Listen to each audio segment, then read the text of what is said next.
더정치 17번째 시간입니다. 정책공간 국민성장. 문재인 전 대표의 싱크탱크가 사실상 화려하게 출범을 했습니다. 싱크탱크 발기인에 500명이 넘고 연말까지 1,000명을 목표로 한다고 하고요. 10월 6일에 창립 준비 심포지엄이 열렸는데 사람들이 상당히 많이 왔다고 하던데 성한영 기자 현장 다녀오셨는데 분위기 어땠나요? 예, 뭐 좌석 준비하는데 사람들이 다 앉질 못해서 상당 숫자가 서서 문재인 전 대표 연설을 들어야 했고요. 네. 또 이제 문재인 전 대표 연설이 끝나니까 또 일부 돌아간 사람들이 많이 있었습니다. 그래서 그 다음에 좀 차분한 분위기에서 진행이 됐고, 인원은 정확히 세보진 않았는데 600에서 700명 정도 된다고 하고요. 싱크탱크이기 때문에 교수들, 학자들이 좀 많이 모였고, 정치인들은 지금 국정감사기관이라 그런지 별로 이제 눈에 많이 띄지 않았습니다. 좀 특이한 게 김홍걸 씨 그리고 노건호 씨 두 전직 대통령 아들이 참석을 해서 이채로 왔고요. 문재인 전 대표는 한 40분 정도 프롬프터를 사용해서 연설을 했습니다. 그런데 경제 교체 이런 개념을 이제 던졌고요. 그리고 내가 해내겠습니다. 이제 이런 자신감도 좀 드러내고, 뭐 대선 뭐 출정식 비슷한 뭐 그런 분위기가 좀 느껴진 게 사실인 것 같습니다. 네. 그 싱크탱크의 면면을 보면 조윤재 서강대 국제대학원 교수가 연구소장을 맡았고, 조대엽 고대 노동대학원장이 부소장, 그리고 박승, 한완상 이런 경제사회계 이제 원로들이 이제 참여를 했는데, 일단 연구소장을 맡은 조윤재 교수 어떤 사람인가요? 노무현 대통령 때 이제 경제보좌관 했던 분이고요. 네. 이분이 IBRD, IMF 이쪽에서 경제분석관을 했던 분입니다. 서강대 국제대학원 교수로 있고요. 네. 그래서 이제 국제경제라든지 이제 경제 실물에 좀 밝은 편이라고 알려져 있습니다. 이분 좀 재미있는 일화가 있는데요. 그 세월호 사건 때 그 이후에 그 세모그룹의 유병원 씨 기억나시죠? 네. 유병원이 노무현 대통령하고 같이 식사하는 장면이다 해서 사진이 돌아다닌 적이 있습니다. 노무현 대통령 싫어하는 사람들이 이 유병원이라는 인물이 그 노무현 대통령하고 친하다 이런 증거 자료로 이 사진을 돌렸는데, 나중에 알고 보니까 그분이 그 조윤재 경제보좌관이었죠. 닮았나요? 예, 뭐 비교해 보시면 알 수 있겠습니다만 분위기가 약간 비슷한 건 사실이고요. 예. 제가 저한테 그 SNS를 보내준 분한테 어떻게 확인도 안 하고 이런 걸 돌릴 수 있느냐 이렇게 항의를 했어요. 이제 그분이 이제 노무현 대통령 워낙 싫어하는 사람이었는데, 하여튼 저한테 사과를 했습니다.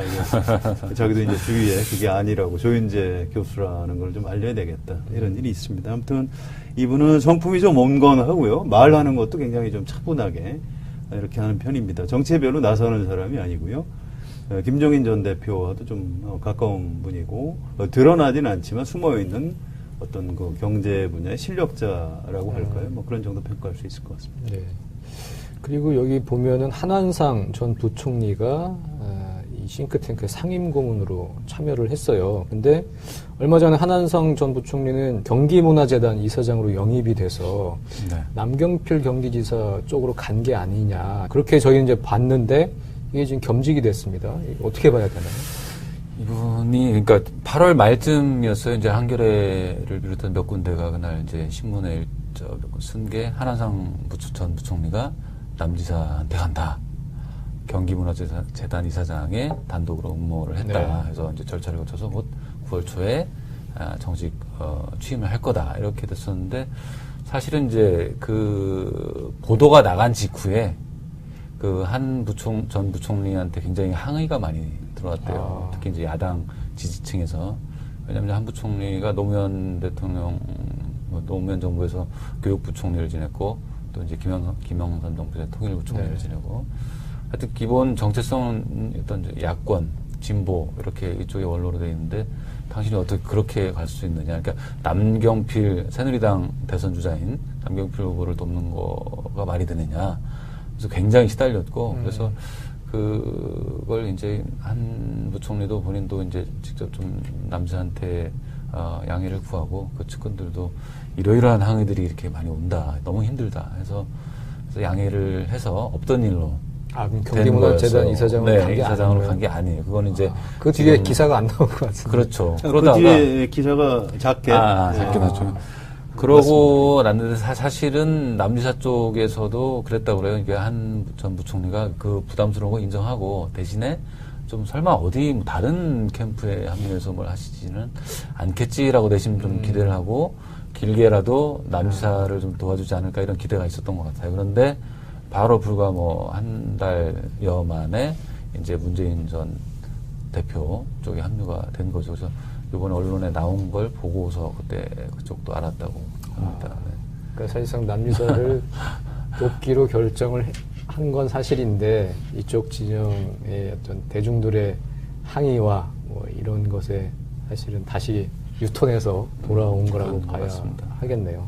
돕는다는 게 이제 남경필 대통령 만들기를 돕겠다 이거는 아니었고요. 경기문화재단 이사장 정도를 하면서 뭐 좀 할 일이 있으면 하겠다 이런 정도였기 때문에 꼭 뭐 여당으로 갔다가 다시 야당으로 오고 뭐 이렇게 평가하기는 좀 어려울 것 같습니다. 그런데 이제 영입하는 남경필 지사 그쪽 입장에서는 그 정도의 어떤 대선까지 같이 간다라는 정도의 큰 틀의 그런 교감을 함께 한 걸로 이제 인식을 하고 이제 진행했던 일인데 좀 안 된 거죠. 그쪽 입장에서는 그런 것 같습니다. 알겠습니다. 그리고 이번에 보면은 박승 전 한은 총재가 싱크탱크의 자문위원장을 맡았어요. 박승 전 총재는 사실상 4.13 총선 때 문재인 전 대표가 영입을 제안했는데 당시에 고사를 했고, 근데 이번에는 이제 참여를 했는데 워낙 이제 그쪽에 비중 있는 인물이어서 제2의 김종인이다. 김종인을 대체할 인물이다. 뭐 이런 평가도 나오고 있습니다. 어떻게 보세요? 네, 글쎄요. 대중들한테 그렇게 많이 알려진 분은 아닌 것 같고요. 한국은행 총재를 하셨고 좀 중도 성향인 걸로 알려져 있습니다. 현장에서 심포지엄 할 때 이제 상당히 좀 격렬하게 연설을 해서 이제 청중의 박수를 좀 많이 받았죠. 그 외에 또 한번 주목하고 눈여겨봐야 할 그 교수들이 좀 있을까요? 이 실무를 총괄하는 분이 이제 조대엽 고대 노동대학원장이 있는데 이분이 그 4.13 총선 뒤에 경향신문에 칼럼을 썼습니다. 제목이 문재인을 위한 변명. 이었고요. 그 내용 중에 좀 굉장히 강렬한 부분이 있어서 조금 소개를 해드리면 이런 겁니다. 야권 분열과 호남의 딜레마, 이 모든 것의 출발은 야당 내부 특히 호남 기득권 정치인들이 만든 친노 패권주의의 허상 그리고 반문재인 정부에서 시작됐다.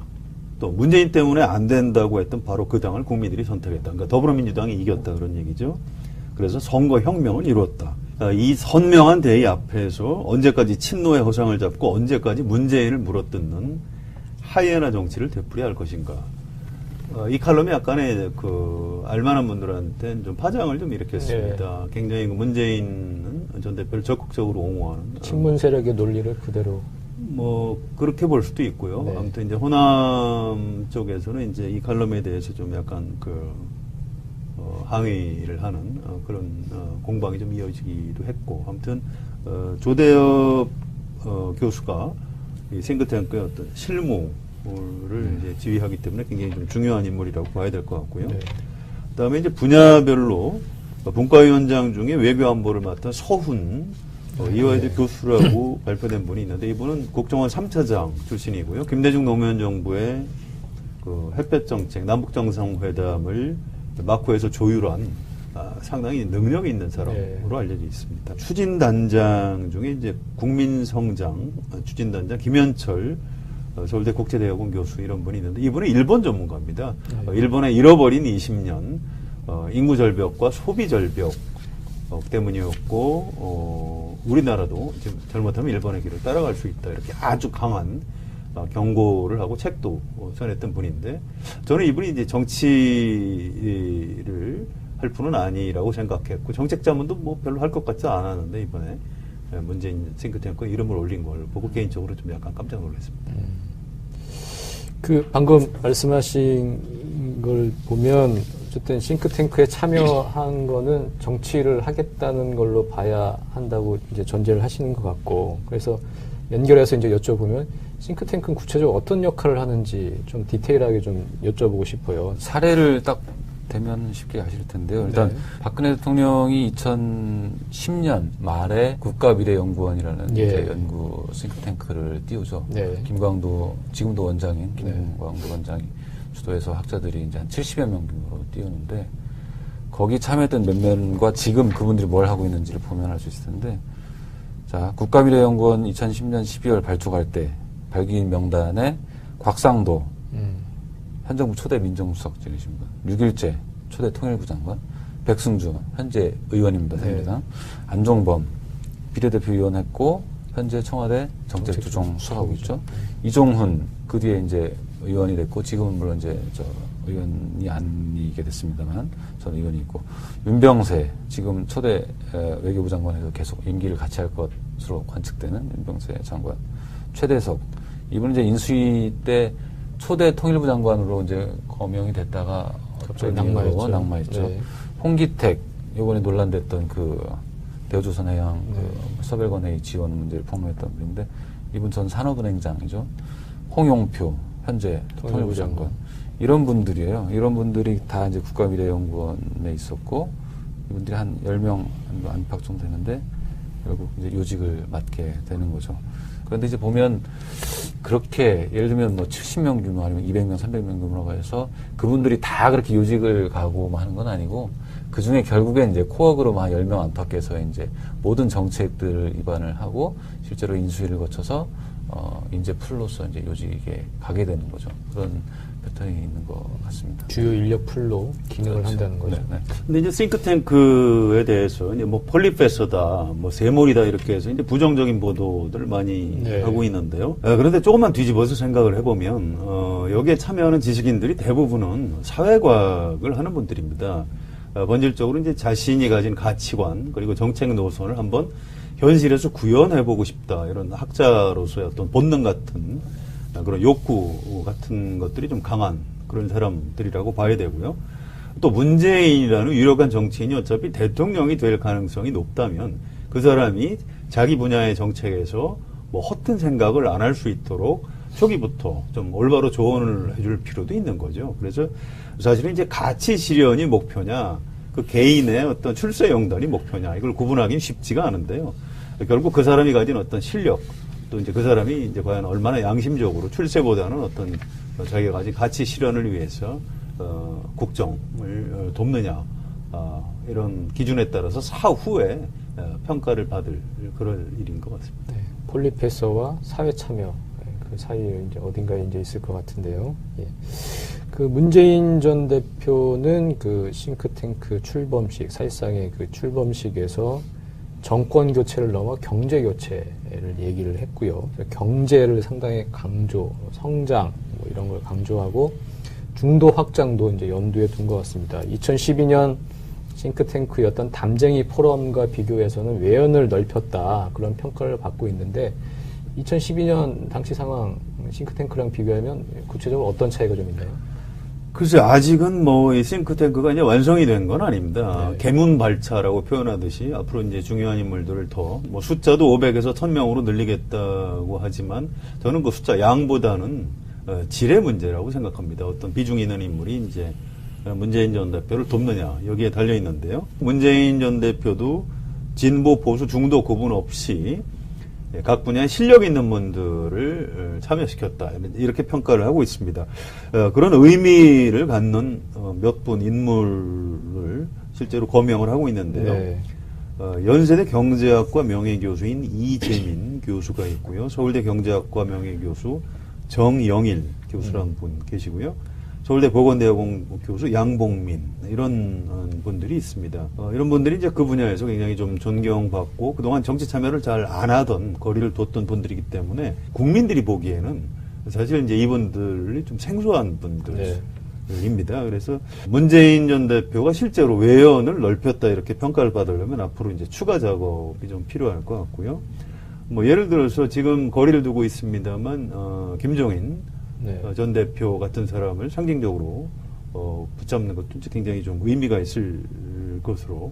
그게 가능할까요? 워낙에 지금 감정의 골이 깊어졌는데. 예, 그건 뭐 정치라는 게 뭐 항상 헤어졌다 다시 만났다 하는 것이고요. 뭐 사실은 김종인 전 대표를 영입한 사람이 문재인 그렇죠. 네. 전 대표입니다. 그래서 그 둘 사이가 완전히 파탄났다 이렇게 평가하기는 어렵고요.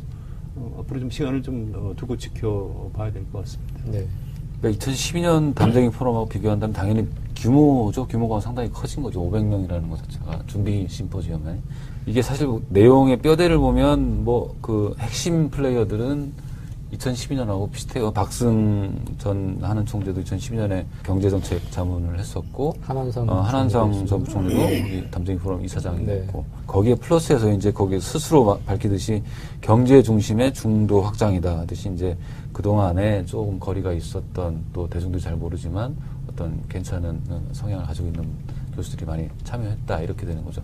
숫자가 많이 늘어난 건 당연히 정권 교체 가능성이 좀 높아졌고 그 중에 문재인 전 대표가 뭐 가능성이 높다라고 생각하니까 교수들도 자발적으로 참여하는 경우도 많이 늘었다고 봐야 되겠죠. 그게 큰 차이겠죠. 2012년과는. 어쨌든 이 싱크탱크를 출범시키면서 문재인 전 대표는 이제 성장을 상당히 강조를 하면서 얘기를 하고 있고 2012년에 그 박근혜 후보는 경제민주화를 얘기를 했습니다. 그러니까 서로 중도의 지점에 있었던 이슈들을 얘기하면서 그쪽으로 이제 확장하려는 이제 모양새인데요. 그래서 지금 일각에서는 지금의 문재인이 2012년에 박근혜와 상당히 닮았다. 그런 이제 얘기를 하는 사람들도 있습니다. 그 부분은 어떻게 보세요? 그래서 뭐 그렇게 분석을 하면 할 수도 있겠습니다만 그건 그렇게 중요한 포인트는 아닌 것 같고요. 문재인 전 대표가 성장을 얘기한 게 이제 최근에 시작한 게 아니고 2012년에도 성장을 아주 강하게 얘기를 했습니다. 왜 성장이라는 화두를 이른바 보수에서만 독점하려고 하느냐 해서 제대로 성장을 하려면 이제 분배하고 병행을 해야 된다. 이게 문재인 전 대표의 어떤 확실한 소신입니다. 또 이제 마찬가지로 안보에 대해서도 왜 안보를 새누리당 또 보수 쪽에서 독점하려고 하느냐 하면서 이제 본인은 이제 공수부대 출신이죠. 그래서 네. 그 당시 공수특전단 예비역들이 그 당시 민주통합당 당사에 와서 문재인 지지 선언을 하는 굉장히 강렬한 장면이 있었습니다. 그래서 이 부분은 뭐 박근혜 대통령이 2012년 어떤 전략을 흉내낸다 이렇게 평가할 수는 없는 거고요. 문재인 전 대표 본인의 어떤 소신 역시 성장이 중요하다. 제대로 된 성장을 해야 된다. 뭐 국민 성장을 해야 된다. 이제 이런 소신이고요. 이걸 박근혜 흉내내기로 보기는 좀 어렵다고 봅니다. 네, 2012년이랑 비교를 하면 어쨌든 당시에는 그래도 좀 진보색을 또 확연히 드러내려고 했지만 이번에는 중도 쪽으로 조금 더 확장을 해서 플러스 알파 50% 이상의 지지율을 얻기 위한 그런 중도 확장론의 개념도 같이 들어가 있는 거 아닌가요? 아닙니다. 2012년에도 이제 그 전통적인 지지층도 확보를 하고 확장을 위해서 굉장히 많은 노력을 했고요. 이번에도 그 기본적인 기조 자체는 큰 변화는 없다고 봐야 될 겁니다. 대선이 1년 4개월 남은 시점이고 그러면 지금 시점에서 할 수 있는 거는 최대한 어떤 자기 위치를 다져놓고 사람들한테 각인을 시켜야 되고 그러자면 강점을 부각시키고 약점을 이제 보완하는 걸 좀 많이 좀 그런 작업을 해놔야 되는 거기 때문에 박근혜 대통령도 당시에 이제 자기가 그 보수 여당의 후보로서 맨날 성장만 얘기할 게 아니라 이제 복지, 화합 이런 거 얘기하니까 한 거고 지금 문재인 전 대표도 어떤 그런 뭐 자기 소신도 있겠습니다만 그런 전략적인 필요에서 부족한 부분을 넓히는 이런 작업을 하는 때라고 봐야겠죠. 누가 해도 마찬가지일 거라고 봅니다. 자신의 약점을 보완하는 그런 전략으로 봐야 한다. 예, 그런 말씀이신 것 같고요. 야권 주자 중에선 가장 유력한 후보인데 문재인 전 대표가 좀 메모드급 싱크탱크를 발족을 해서 다른 주자들보다 좀 앞서 더 빨리 출발을 했고 대세로운 구칙에 들어간 거 아니냐 또 이제 이런 얘기들이 있습니다. 어떻게 보세요? 대세로운 구칙이라고 저는 봅니다. 확실히. 네. 그리고 사실은 싱크탱크, 그러니까 어떤 외곽 조직을 발표하는 게 아니라 싱크탱크를 띄우는데 벌써 500명으로 시작해서 한다. 그리고 앞으로 1000명까지 늘려나간다 하고 굉장히 의도했든 안 했든 상당히 대대적인 세리머니가 된 거 아니에요. 네. 그거 자체가 굉장히 주는 시그널은 나를 보고 찾아온 지식인들이 많다. 이제 오피니언 리더들부터 어떤 흐름을 만들어가는 거기 때문에 싱크탱크라는 건 조용히 해서 필요한 정책을 어디 발표할 때 되면 하면 되는 거거든요. 근데 지금 시점에서 더구나 이제 특히 이제 반기문 유엔 사무총장이 곧 두 달간 뒤에 이제 돌아오는 네. 시점을 앞두고 뭔가 좀 큰 대세를 붙여놓는 그런 행사가 아니었나 저는 생각합니다. 대세론이라는 이제 의도는 볼 수 있는데요. 그게 실제로 작동을 할 것인지 그건 좀 약간 다른 차원이라고 봅니다. 대세론은 사실 다수 세력의 전략이죠. 과거에 뭐 김영삼 대세론, 또 박근혜 대세론, 이게 이제 성공한 대세론, 물론 이회창 대세론, 실패한 대세론도 있습니다. 대세론이 이제 다 성공하는 건 아닌데요. 문재인 전 대표가 지금 대한민국의 어떤 다수 세력의 지지를 받고 있느냐 하면 그렇지는 않기 때문에 좀 걱정이 되고요. 또 싱크탱크 하나로 과연 대세론을 만들 수 있겠느냐. 결국 대세론은 이제 여론조사 지지율이 받쳐줘야 되는데 문재인 전 대표는 한국 사회 어떤 기득권 세력이 아주 강한 저항을 받고 있고요. 또 내부적으로 야권 내부적으로 보면 호남의 어떤 거부감, 네. 호남에서 이제 본선 가능성에 대한 회의도 있지만 또 중장년층의 어떤 정서적인 거부감 이런 게 이제 복합적으로 작용을 하고 있는데요. 이걸 이제 돌파를 해내야 여론조사 지지율이 상승하고 그때 비로소 대세론을 탈 수가 있는 겁니다. 아직은 대세론 형성 이전 단계라고 봐야 되고요. 아마 그 반기문 유엔 사무총장이 귀국하는 1월 한 중순 때쯤 돼서 이른바 반기문 대세론과 또 문재인 대세론이 그때까지 형성이 된다면 그 두 대세론이 이제 충돌을 하는 그런 장면이 벌어질 것 같습니다. 네. 어쨌든 문재인 전 대표가 100m 달리기로 치면 일단 100m 달리기는 좀 그렇고요. 한 1000m 달리기, 마라톤, 장거리 달리기, 중장거리 달리기라고 쳐도 어쨌든 출발을 좀 빨리 한 거고 다른 주자들보다는 야권에. 그래서 다른 주자들이 좀 초조해하고 있을 것 같은데 야권의 다른 주자들 상황 지금 어떻습니까? 4.13 총선하고 8.27 전당대회 이후에 이 야당의 대선 후보는 문재인으로 사실상 확정된 것 아니냐 이런 현실론에 대해서 다른 주자들도 인정을 하는 편입니다. 네. 그런데 이제 세상 일이라는 건 알 수가 없으니 문재인 전 대표 한 사람만 바라보고 갈 수는 없는 거 아니냐. 그러니까 우리도 좀 준비를 해야 되겠다.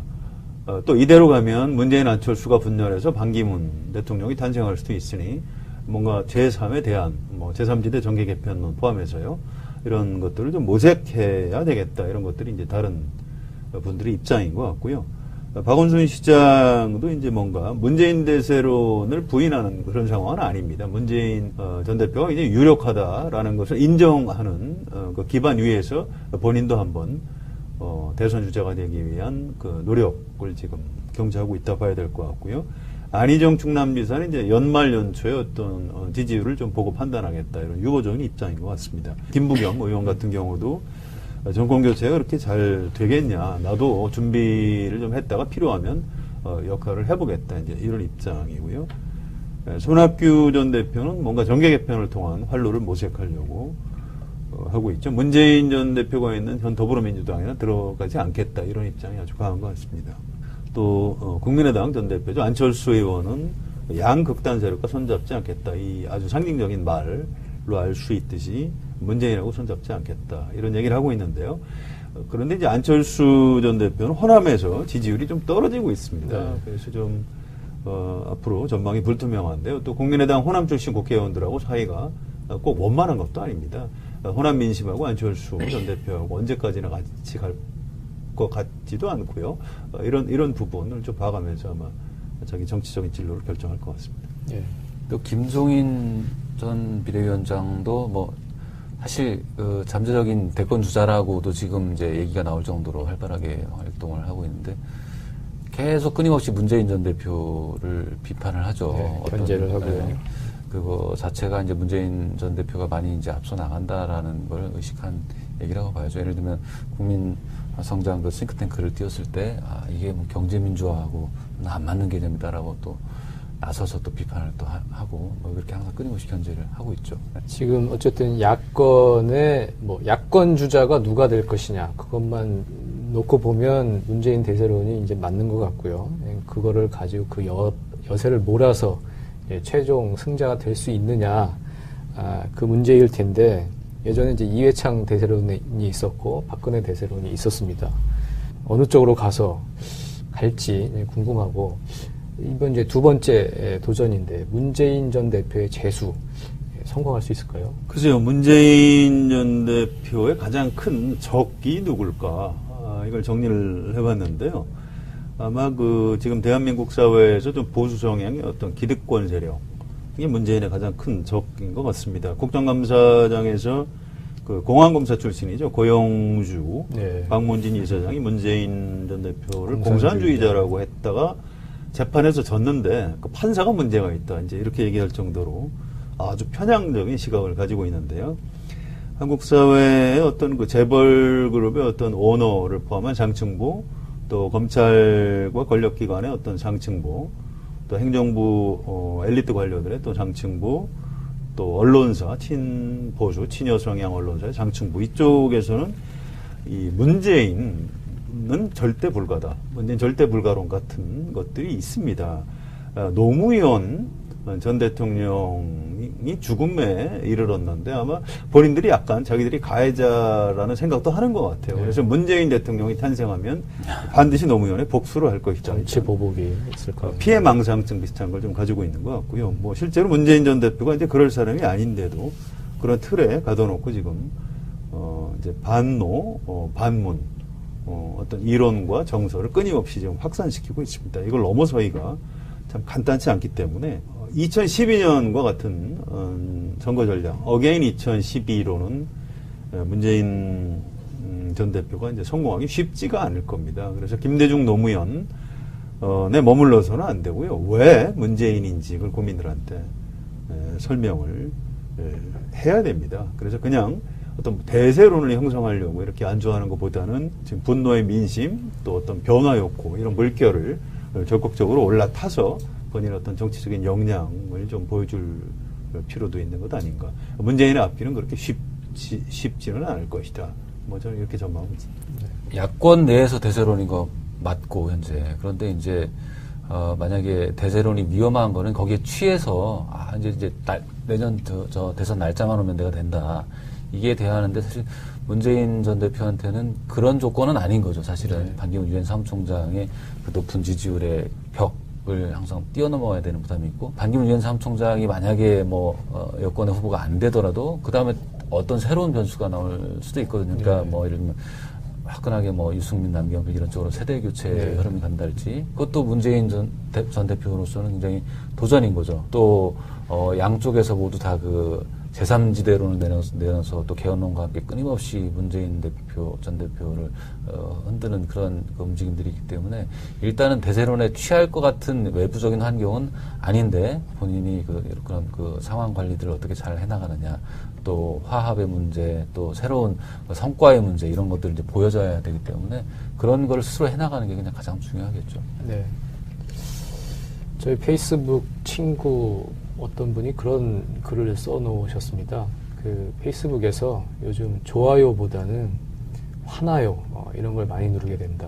그래서 이명박, 박근혜 정권을 거치면서 허탈함을 넘어 지금 이제 분노의 상황에 이르게 된 게 아닌가, 그런 생각이 드는데, 국민들의 그 분노를 긍정의 에너지로 승화시킬 수 있는 야권의 대선 주자는 과연 누가 될지 참 궁금합니다.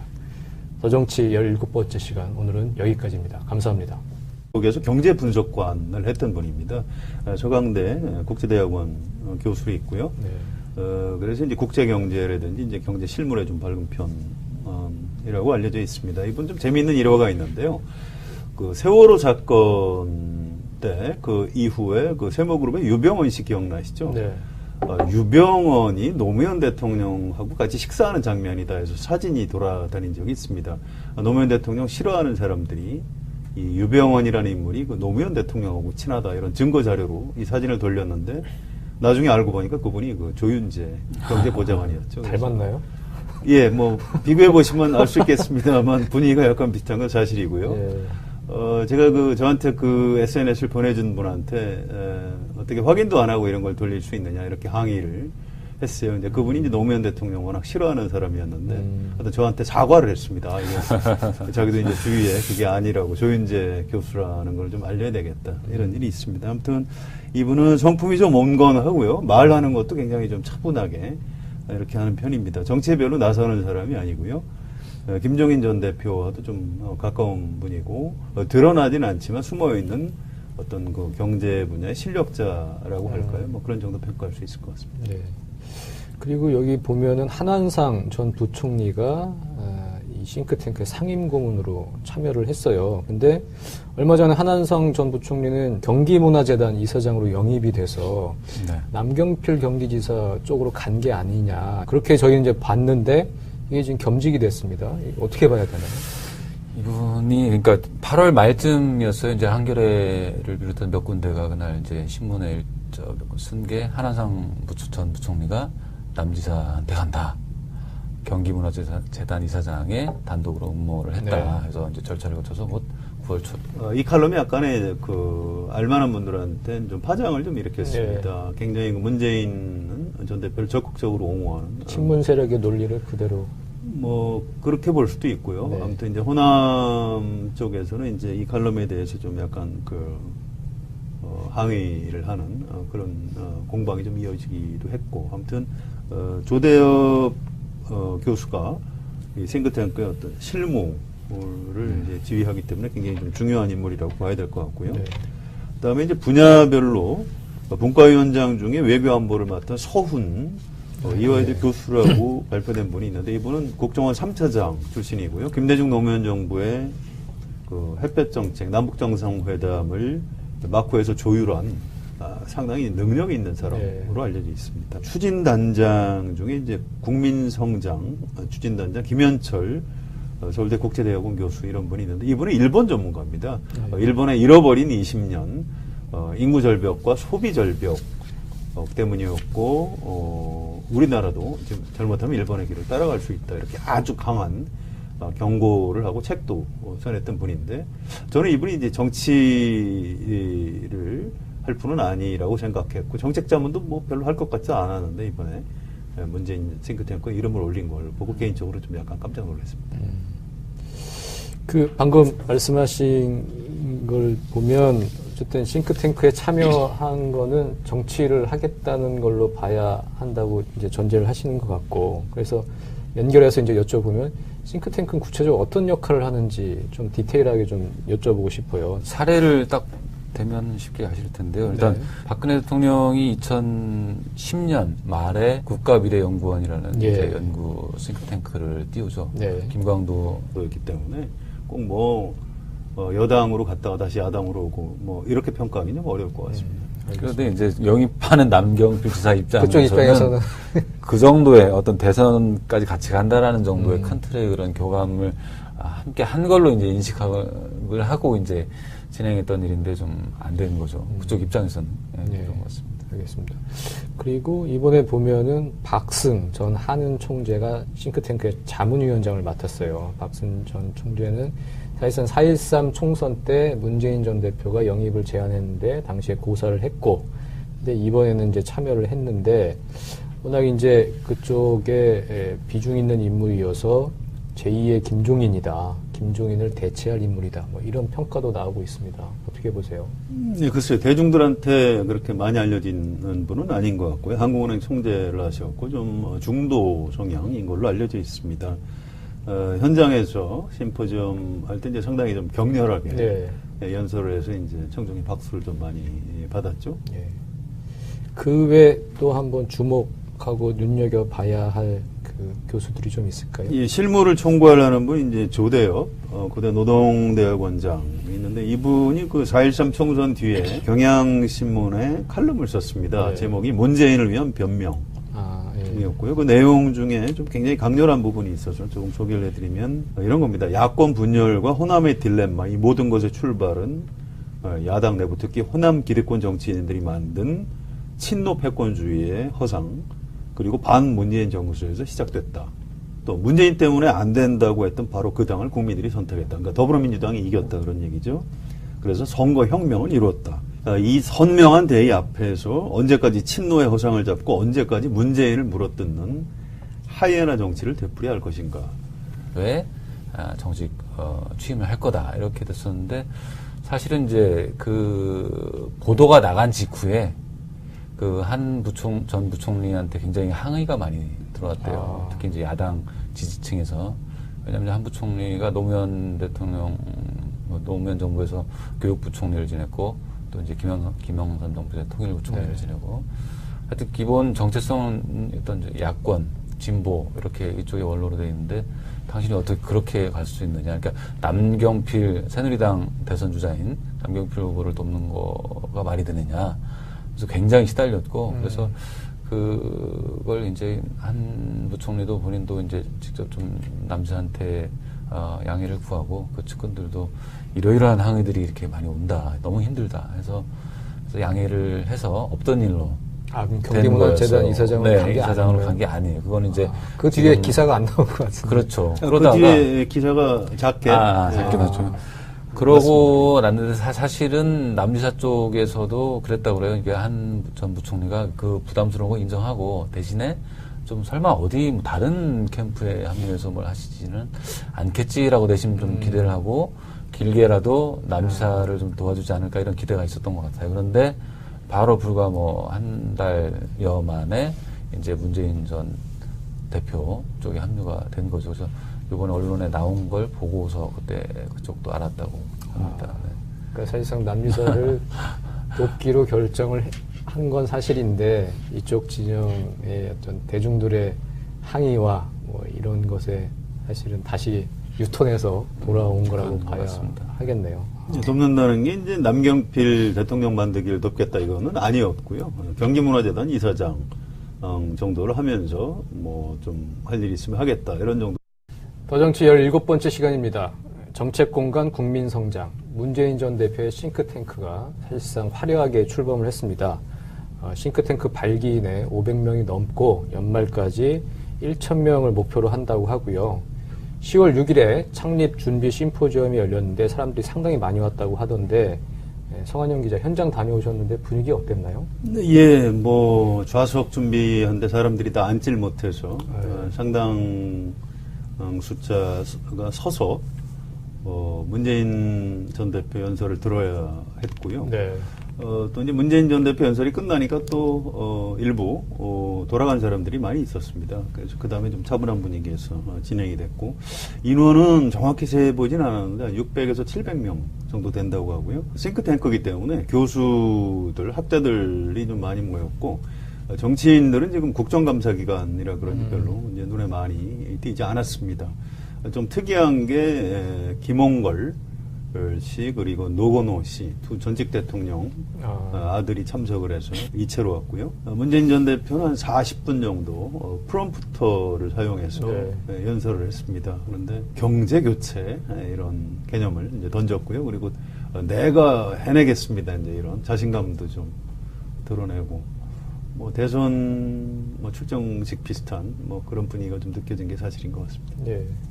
그 싱크탱크의 면면을 보면 조윤재 서강대 국제대학원 교수가 연구소장을 맡았고 조대엽 고대 노동대학원장이 부소장 그리고 박승 한완상 이런 경제사회계 이제 원로들이 이제 참여를 했는데 일단 연구소장을 맡은 조윤재 교수 어떤 사람인가요? 노무현 대통령 때 이제 경제보좌관 했던 분이고요. 네. 이분이 IBRD, IMF 이쪽 가치 실현이 목표냐, 그 개인의 어떤 출세 영단이 목표냐 이걸 구분하기는 쉽지가 않은데요. 결국 그 사람이 가진 어떤 실력, 또 이제 그 사람이 이제 과연 얼마나 양심적으로 출세보다는 어떤 자기가 가진 가치 실현을 위해서 국정을 돕느냐 이런 기준에 따라서 사후에 평가를 받을 그럴 일인 것 같습니다. 네. 폴리페서와 사회 참여 그 사이에 이제 어딘가에 이제 있을 것 같은데요. 예. 그 문재인 전 대표는 그 싱크탱크 출범식 사실상의 그 출범식에서 정권 교체를 넘어 경제 교체를 얘기를 했고요. 경제를 상당히 강조, 성장 뭐 이런 걸 강조하고 중도 확장도 이제 염두에 둔 것 같습니다. 2012년 싱크탱크였던 담쟁이 포럼과 비교해서는 외연을 넓혔다 그런 평가를 받고 있는데 2012년 당시 상황 싱크탱크랑 비교하면 구체적으로 어떤 차이가 좀 있나요?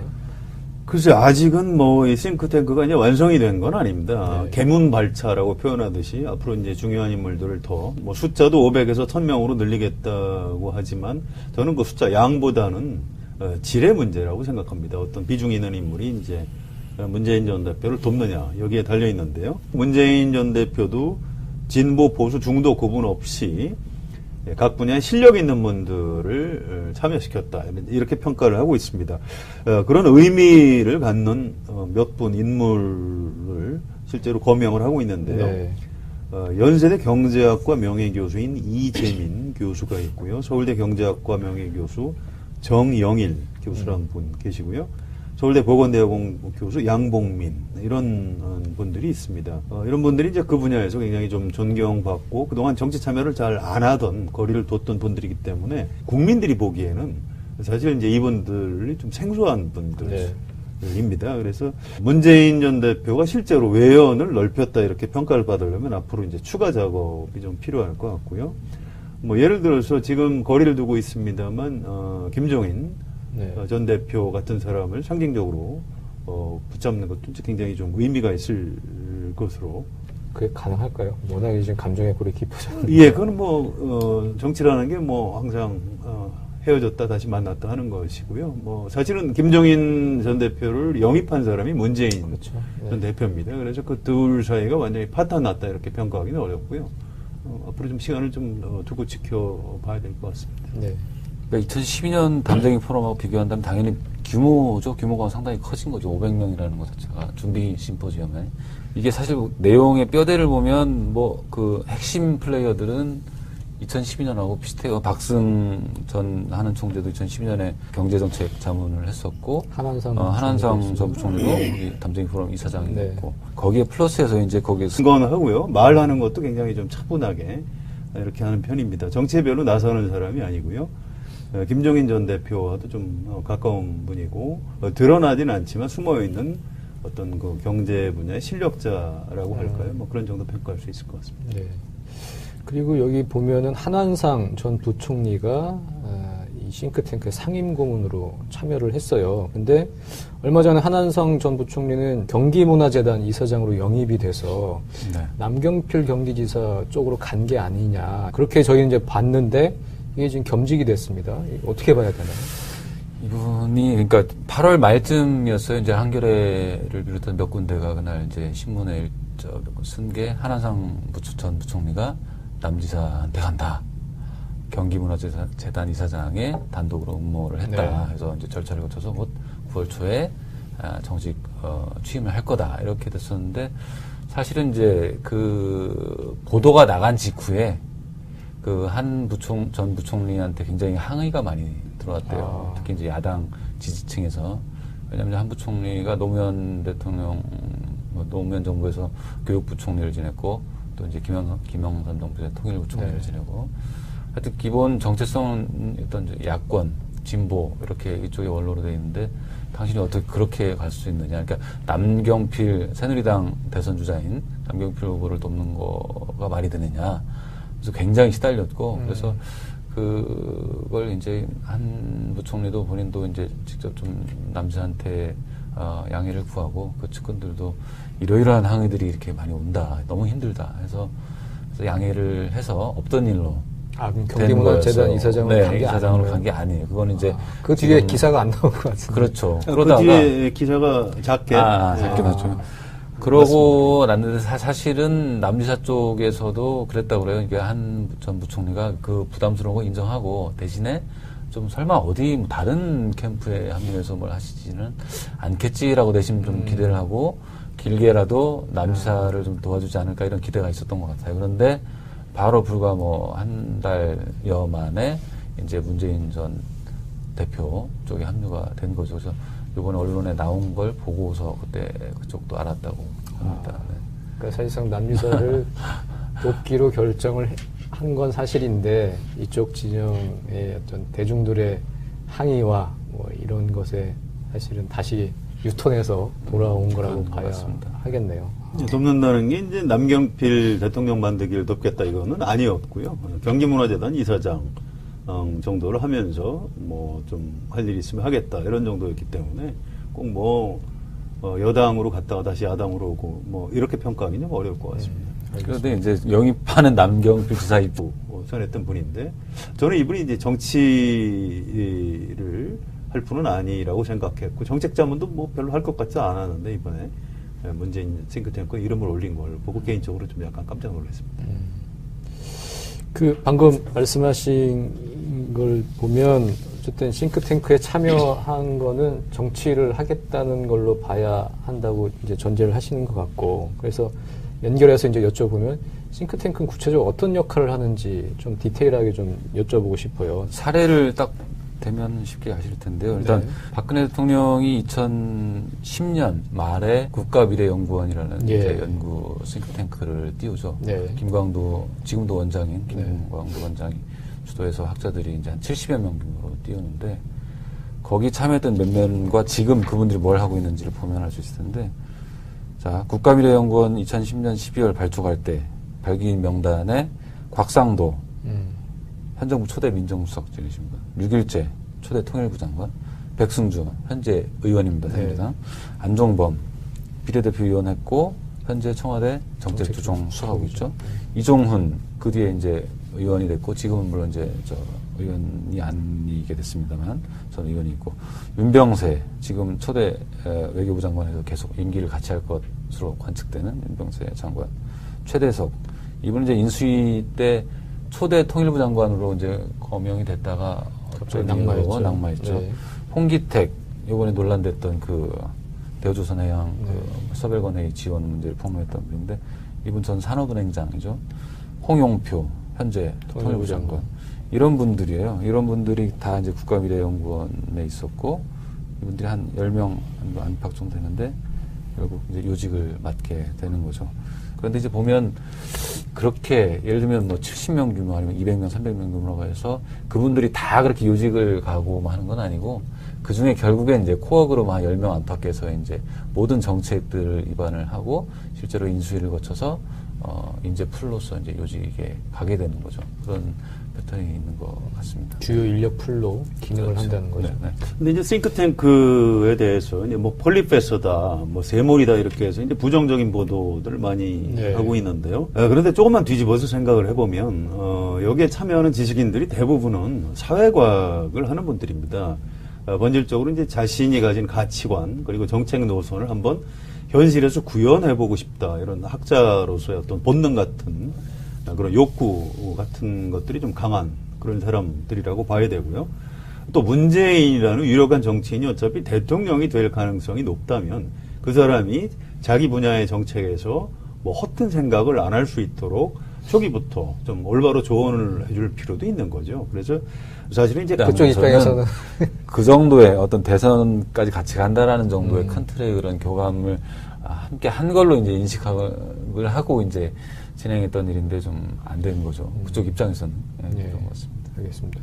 그리고 이번에 보면은 박승 전 한은 총재가 싱크탱크의 자문위원장을 맡았어요. 박승 전 총재는 사실상 4.13 총선 때 문재인 전 대표가 영입을 제안했는데 당시에 고사를 했고, 근데 이번에는 이제 참여를 했는데 워낙 이제 그쪽에 비중 있는 인물이어서 제2의 김종인이다, 김종인을 대체할 인물이다, 뭐 이런 평가도 나오고 있습니다. 어떻게 보세요? 네, 글쎄요. 대중들한테 그렇게 많이 알려진 분은 아닌 것 같고요. 한국은행 총재를 하셨고 좀 중도 성향인 걸로 알려져 있습니다.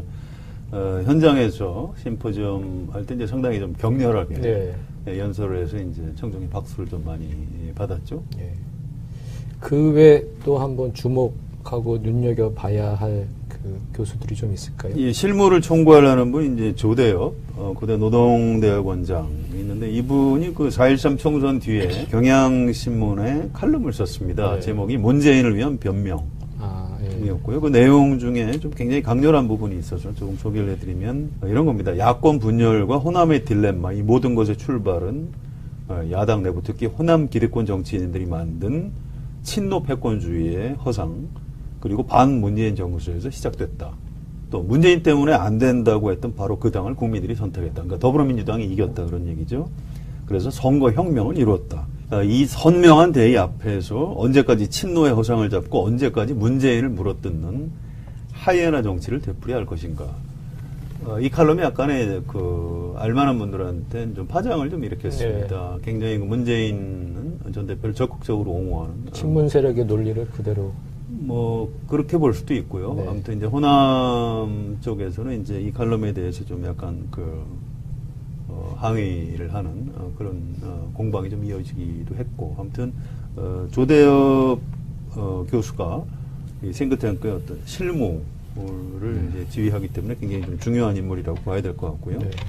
그다음에 이제 분야별로 분과위원장 중에 외교안보를 맡은 서훈 이화여대 교수라고 발표된 분이 있는데, 이분은 국정원 3차장 출신이고요. 김대중 노무현 정부의 그 햇볕 정책, 남북 정상회담을 마쿠에서 조율한 상당히 능력이 있는 사람으로 알려져 있습니다. 추진단장 중에 이제 국민성장 추진단장 김현철 서울대 국제대학원 교수 이런 분이 있는데, 이분은 일본 전문가입니다. 일본의 잃어버린 20년 인구 절벽과 소비 절벽 때문이었고, 우리나라도 지금 잘못하면 일본의 길을 따라갈 수 있다, 이렇게 아주 강한 경고를 하고 책도.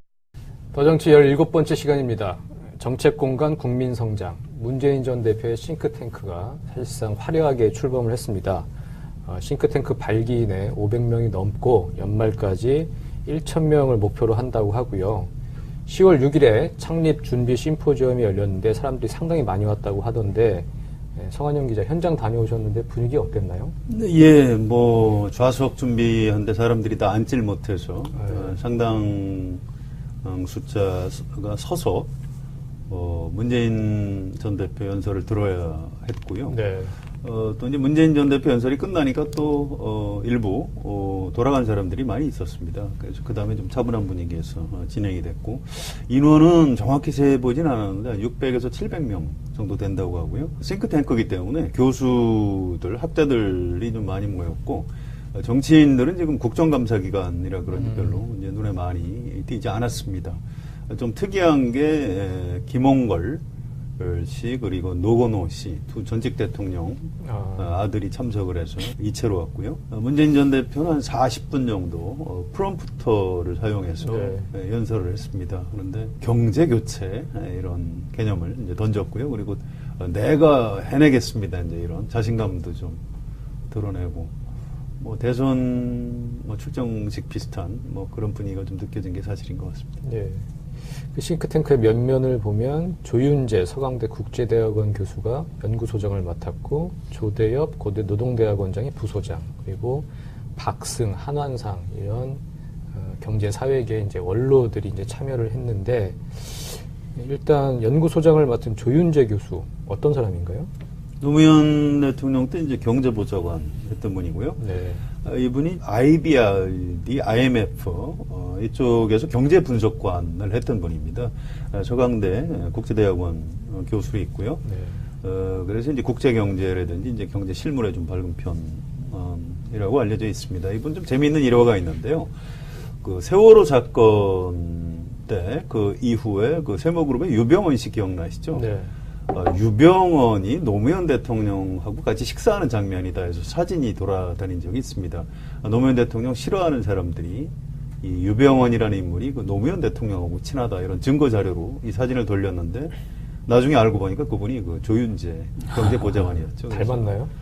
예, 뭐 비교해 보시면 알 수 있겠습니다만 분위기가 약간 비슷한 건 사실이고요. 네.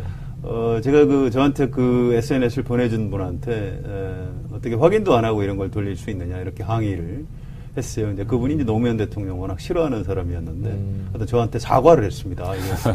자기도 이제 주위에 그게 아니라고, 조윤재 교수라는 걸 좀 알려야 되겠다 이런 일이 있습니다. 아무튼 이분은 성품이 좀